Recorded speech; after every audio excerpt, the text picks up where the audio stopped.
Shalom saudara-saudara sekalian yang terkasih di dalam Tuhan kita Yesus Kristus. Hari ini kita akan sama-sama merenungkan satu kebenaran firman Tuhan yang terambil di dalam Matius 7 ayat 20. Ia berkata kepada mereka, "Karena kamu kurang percaya, sebab sesungguhnya aku berkata kepadamu, sekiranya kamu mempunyai iman sebesar biji sesawi saja, kamu dapat berkata kepada gunung ini, pindah dari tempat ini ke sana, maka gunung ini akan pindah, dan tidak akan ada yang mustahil bagimu." Sampai sedemikian jauh pembacaan kita.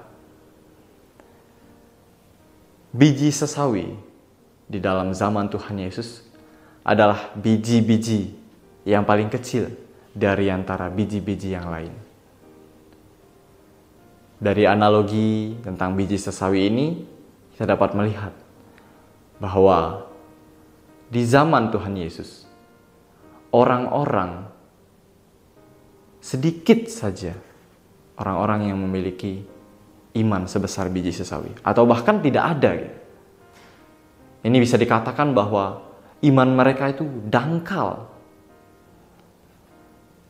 Ini juga bisa menjadi pembuktian, memberitahu kita bahwa dengan iman sekecil biji sesawi saja, itu kita bisa melalui segala kemustahilan, segala ketidakmungkinan.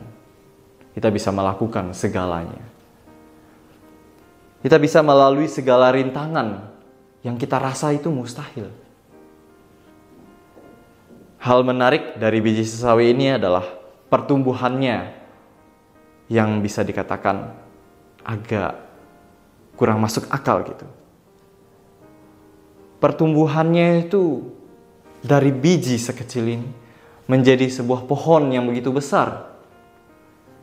Ini bahkan ukurannya itu berkali-kali lipat lebih besar dari bijinya.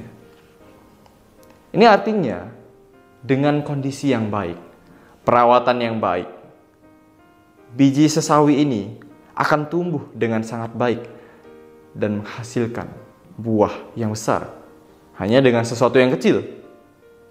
Sama halnya dengan iman. Iman itu seharusnya berakar, bertumbuh, dan berbuah.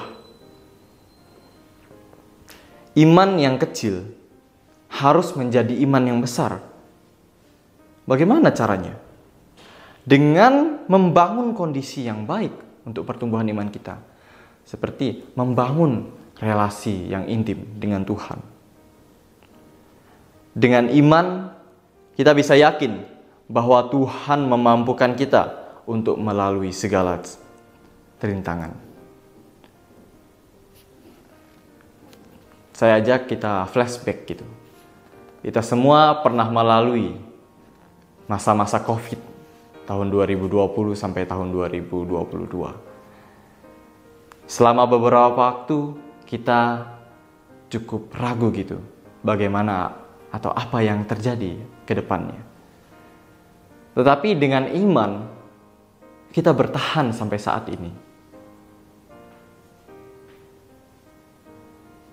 Kita dengan iman, Tuhan menolong kita melalui segalanya.